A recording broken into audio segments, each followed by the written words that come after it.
Bismillahirrahmanirrahim. Assalamualaikum warahmatullahi wabarakatuh. Selamat pagi. Pada kesempatan kali ini saya akan menjelaskan tentang energi. Energi sudah pernah kalian pelajari dulu mungkin ya waktu di sekolah menengah atas terkait dengan energi dan macam-macamnya. Nah, apabila kita berbicara tentang energi, itu berkaitan dengan sistem lingkungan dan pesta sistem, sehingga energi tersebut bekerjanya di mana gitu ya. Nah, apa sih sistem itu? Sistem merupakan massa, materi atau bagian peralatan tertentu yang menjadi objek pengamatan. Suatu sistem dipisahkan dengan lingkungan itu oleh suatu batas sistem. Jadi kalau misal kita mempelajari tentang sistem gitu ya. Nah, ini sistem. Nah, di luar sistem itu namanya lingkungan. Ya, jadi segala sesuatu yang di luar sistem, jadi misal ini sistemnya, ini sistem, maka di luar sini ini adalah lingkungan. Nah, batas antara sistem dengan lingkungan itu namanya batas sistem atau boundary. Nah, ini jadi boundary-nya, sistemnya ini. Karena ke depan ketika kita berbicara tentang energi itu berkaitan dengan sistem yang kita amati. Jadi energi itu bekerja di sistem mana? Gitu ya, apakah itu di sebuah objek alat atau di objek tertentu gitu ya. Jadi memang ketika kita berbicara tentang energi itu erat kaitannya dengan sistem, lingkungan, dan boundary-nya. Oke. Sistem itu terbagi menjadi dua ya, ada sistem terbuka dan juga ada sistem tertutup. Gambarnya seperti ini terbuka jadi ada aliran masuk, ada aliran keluar ya. Kalau dia close, sistem tertutup gitu ya, tidak ada aliran masuk, jadi sistemnya tertutup seperti gambar ini sistem tertutup ya. Nah, sistem terbuka itu merupakan sistem di mana memungkinkan terjadinya pertukaran massa maupun energi antara sistem dengan lingkungan. Nah, sedangkan sistem tertutup itu sistem yang tidak memungkinkan terjadinya pertukaran massa ataupun pertukaran energi antara sistem dan lingkungan. Karena dia tidak ada, kalau closed system itu dia tidak ada aliran masuk atau aliran keluar, sedangkan di open system kan ada aliran masuk, ada aliran keluar, sehingga memungkinkan terjadinya transfer. Nah, proses ya itu ada proses yang state, ada steady state, kemudian ada unsteady state, ada yang dia keseimbangan. Artinya state dia konstan ya, dia konstan pada tekanan tertentu, pada suhu tertentu. Sistem tersebut bekerja pada suhu dan tekanan yang tetap. Sedangkan steady state itu ada aliran masuk, ada aliran keluar, di mana aliran masuk, aliran keluar itu terjaga, terkontrol, sehingga alirannya bisa mengalir dengan kontinu. Unsteady state itu biasanya ada masukan tapi nggak ada keluaran, atau mungkin ada keluaran tapi nggak ada masukan gitu. Jadi alirannya hanya ada salah satu. Dengan equilibrium state ya, jadi keseimbangan itu antara yang masuk sama yang keluar itu sama gitu. Oke, ini nanti sistem ini, kondisi sistem state, steady state, unsteady state atau equilibrium ini berkaitan nanti ketika kita berbicara berbicara tentang energy balance gitu ya. Oke, nah di properti sistem itu ada beberapa yang biasanya menjadi properti sistem ya. Properti ini merupakan segala variabel atau parameter yang diamati maupun diukur dari suatu sistem, misal tekanan, temperatur, volume. Ini menjadi properti sistem. Jadi sistem tersebut yang diketahui apa sih, variabel-variabel atau parameter yang diketahui apa. Nah, berdasarkan ukurannya itu dibagi menjadi dua, yaitu sifat intensif dan sifat ekstensif. Nah, sifat intensif itu tidak dipengaruhi oleh ukuran sistem. Sedangkan sifat ekstensif ini dipengaruhi oleh ukuran sistem. Contoh sifat intensif, contoh sifat intensif itu adalah temperatur, tekanan, densitas. Sedangkan sifat ekstensif itu massa, volume. Nah, ini contohnya ya. Oke, selanjutnya kita akan pelajari tentang energi. Nah, apabila kalian berbicara energi, yang paling diingat adalah hukum kekalahan energi. Apa sih hukum kekalahan energi? Yang pertama adalah energi itu tidak dapat diciptakan atau tidak dapat dimusnahkan, ya. Tapi itu bisa dikonversi dari satu bentuk ke bentuk yang lain, ya. Nah, energi itu juga bisa ditransfer dari satu titik ke titik yang lain, ya. Kemudian energi itu juga bisa ditransfer oleh aliran panas atau aliran massa atau usahanya. Gitu ya. Jadi yang paling kita ingat mungkin adalah energi tidak dapat diciptakan dan tidak dapat dimusnahkan, gitu ya. Tapi dia bisa ditransfer. Baik dia berupa panasnya yang ditransfer atau massanya yang ditransfer atau usahanya. Nah, ada dua jenis energi yang berpindah antara sistem dengan lingkungan tanpa menyertai perpindahan massa, ya, yaitu kerja dan kalor. Jadi nanti ke belakang kita akan banyak berbicara tentang kalor, panas. Oke, kita pelajari dulu satu-satu. Nah, panas. Apa sih panas? Atau kita biasanya sebut kalor? Simbolnya adalah Q, ya. Simbolnya adalah Q. Merupakan bagian dari energi yang mengalir melintasi batas sistem yang disebabkan oleh perbedaan suhu antara sistem dan sekitarnya. Jadi ini kata kuncinya adalah perbedaan suhu antara sistem dengan lingkungan. Nah, kalor ini merupakan energi yang tidak dapat disimpan. Nah, kalor itu biasanya ada tanda. Jadi misal kita berbicara nilai Q, itu ada tanda positif dan ada nada negatif. Tanda positif itu menunjukkan bahwa panas itu masuk ke dalam sistem. Ya, masuk ke dalam. Sedangkan kalau tandanya negatif itu menunjukkan bahwa panas mengalir keluar sistem. Ya, menghasilkan. Nah, besarnya energi itu setara dengan nilai Q sama dengan U kalikan A kalikan delta T. U ini adalah koefisien heat transfer, sedangkan A adalah luas area perpindahan panas, sedangkan nilai delta T itu adalah beda temperatur. Ya. Nah, sebagai contoh, misalnya ada suatu sistem. Nah, sistemnya siapa? Manusia ini di sini sebagai sistem. Nah, ya, kemudian T1-nya di sistem itu ada 29 derajat Celcius. Kemudian T2 yang ada di lingkungan itu adalah 25 derajat Celcius. Luas area permukaan sistem itu adalah 1,6 meter persegi. Jika diketahui nilai U atau koefisien transfer panasnya 7 watt per meter persegi Celcius, berapa nilai Q-nya? Nah, rumusnya nilai Q kan ini ya. Ini nilai Q-nya berapa? Nah, ini U dikalikan A dikalikan delta T sehingga didapatkan nilai ini. Nah, di sini minus menunjukkan bahwa sistem melepas panas. Ya. Jadi di sini diketahui di contoh soal ini sistem melepas panas, ya, itu terkait dengan panas. Panas juga sangat berkaitan dengan energi. Oke, selanjutnya adalah usaha. Itu juga berkaitan dengan energi.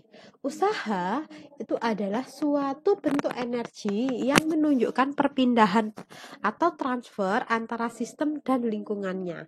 Kerja merupakan energi yang tidak dapat disimpan. Tanda usaha itu W, itu simbolnya adalah W, ya. Work atau usaha itu simbolnya adalah W. Jika dia bernilai positif itu menunjukkan bahwa kerja dilakukan oleh sistem, ya. Kerja dilakukan oleh sistem, sedangkan ketika nilai W itu negatif menunjukkan bahwa sistem melakukan kerja, gitu ya.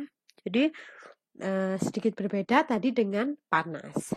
Di sini nilai usaha atau W itu setara dengan integral F kalikan DS. ini adalah gaya dikalikan ds adalah jaraknya. Ya. Nah, sebagai contoh, nah di sini ada piston, ya, ada piston di ini ya, gas ideal pada suhu 300 Kelvin dan 200 kilopascal, ya. Ini ada di dalam sebuah piston. Kemudian volumenya, ya, volumenya dari 0,1 yang tadinya 0,1, kondisi 0,1 meter kubik, kemudian di pistonnya dilonggarkan, ya, sehingga volumenya berubah menjadi lebih besar, menjadi 0,2 meter kubik. Kemudian ditanyakan berapa usaha yang dilakukan piston tersebut, ya, karena di sini ada pergerakan piston, gitu ya, yang tadinya menekan volume hingga 0,1 meter kubik, sekarang jadi 0,2 meter kubik, ada pergerakan piston. Nah, berapa usaha yang dilakukan? Nah, kondisi yang A di sini diketahui, kondisi A itu adalah ketika konstantanya tetap atau isobarik, di mana P sama dengan 200 kilopascal. Sedangkan kondisi yang kedua itu adalah kondisi isotermal, nilai T-nya itu adalah 300 Kelvin. Oke. Nah, maka penyelesaian untuk kondisi A, kita turunkan dulu rumusnya, ya. Tadi yang pertama bahwa W itu sama dengan integral F ds. Nah, sekarang di sini diturunkan A kali A gini ya, F per A dikalikan ADS. Nah, di mana nilai ADS itu setara dengan volume, sedangkan F per A itu sama dengan tekanan P. Sehingga nilai W itu setara dengan integral minus integral P dV. Ya. Nah, ketika kondisinya isobarik, kita bisa menggunakan rumus ini, sedangkan ketika kondisinya isotermal, kita bisa menggunakan rumus ini. Isotermal rumusnya diturunkan dari persamaan gas ideal. Jadi persamaan isobarik tadi, PdV-nya itu diturunkan menjadi gas ideal, bahwa nilai P itu sama dengan nRT per V, gitu ya. Sehingga ketika kondisinya adalah isobarik, didapatkan usahanya adalah minus 20 kJ. Sedangkan ketika isotermal didapatkan usahanya adalah minus 13,86 kJ. Jadi nanti kalian bisa mencoba mengerjakan contoh soal ini, ya. Oke. Selanjutnya energi kinetik. Energi kinetik itu adalah energi yang dimiliki oleh suatu sistem karena kecepatannya relatif terhadap sekitarnya. Di mana rumus energi kinetik itu adalah setengah mv kuadrat. Nah, contohnya, jika ya, ini ada air terjun dari danau yang luas, gitu ya, diproses, dia memiliki diameter pipa adalah 0,02 meter. Nah, rate-nya adalah 2 meter kubik per hour. Hitung berapa energi kinetik dalam joule per second, ya. Jadi nanti ini bisa dirumuskan, diketahui adalah diameter itu sama dengan 0,02 meter. Kemudian rate itu adalah 2 meter kubik per jam. Maka di sini kita bisa menghitung rate-nya. Rate-nya adalah volume flow rate, ya, volume rate per A. Nah, volume rate-nya berapa? 2 meter kubik per jam, gitu ya, dibagi ini luas permukaan dari inside diameternya. Nah, maka 1/4 pi kalikan 0,02 kuadrat. Ini adalah V-nya. Kemudian kita bisa mencari nilai energi kinetiknya, itu sama dengan setengah kali mv kuadrat. Perlu diperhatikan Joule per second ya, maka nanti harus dikonversikan karena rate-nya masih dalam jam, nanti harus dikonversikan menjadi second seperti itu. Oke, selanjutnya energi potensial. Energi potensial adalah energi yang dimiliki oleh suatu sistem karena kedudukannya dari suatu permukaan. Nah, energi potensial itu biasanya dirumuskan dalam bentuk PE itu sama dengan M kali G kali H, di mana M ini adalah massa, sedangkan G ini adalah gravitasi, tetapan gravitasi, sedangkan H ini adalah ketinggian. Ya. Nah, di sini contoh soalnya ada 1 kilogram bola pada ketinggian 10 meter, kemudian dijatuhkan ke bawah ya. Berapa energi potensialnya? Maka bisa langsung diketahui ya bahwa PE sama dengan masanya kali G kali H. Nanti masanya adalah 1 kilogram, G-nya adalah 9,8 meter per sekon kuadrat dikalikan 10 meter. Seperti ini ya. Oke. Selanjutnya adalah energi dalam, di mana energi dalam itu disimbolkan dalam bentuk U, itu merupakan pengukuran dari molekuler atau atomik atau subatomik yang semuanya mengikuti kaidah konversi mikroskopis tertentu, di mana nilai energi dalam itu dirumuskan bahwa delta U itu sama dengan U2 dikurangi U1 atau integral DU atau sama dengan integral CV dt, di mana nilai CV itu sama dengan CP dikurangi R. Ya, CP itu adalah head capacity. Untuk head capacity R itu adalah tetapan gas ya, tetapan gas, sehingga nanti bisa kalian menghitung tetapan gasnya. Jadi dari misal nanti zatnya itu adalah molekulnya itu adalah monoatomik, maka nanti kita bisa menggunakan nilai CP-nya 5/2R. Nah, 5/2R, dari 5/2R nilai CP kita bisa menghitung nilai CV-nya gitu ya. Kemudian dimasukkan ke rumus energi dalam. Contohnya, nah, ada nih hitung energi dalam apabila ada 10 kg mol udara ya, kemudian yang didinginkan dari suhu 60 ke suhu 30 pada volume konstan. Nah, di sini diketahui ya, tadi kan rumusnya integral CV dt. Nah, maka di sini ada massa integral CV dt. Nah, di sini nilai CV-nya diketahui bahwa nilai CV-nya adalah 2,1 kali 10 pangkat 4 Joule per kilogram mol derajat Celcius ya. Jadi kalau misal tidak diketahui nilai CP-nya, kalian bisa melihat CP di appendix. Tapi kalau sudah diketahui seperti ini ya bisa langsung menggunakan CP yang ada di Oke, yang terakhir itu adalah entalpi. Entalpi merupakan kombinasi dari dua variabel energi. Nah, di sini entalpi itu disimbolkan dengan huruf dengan delta H. Nah, itu dirumuskan bahwa integral CP dt.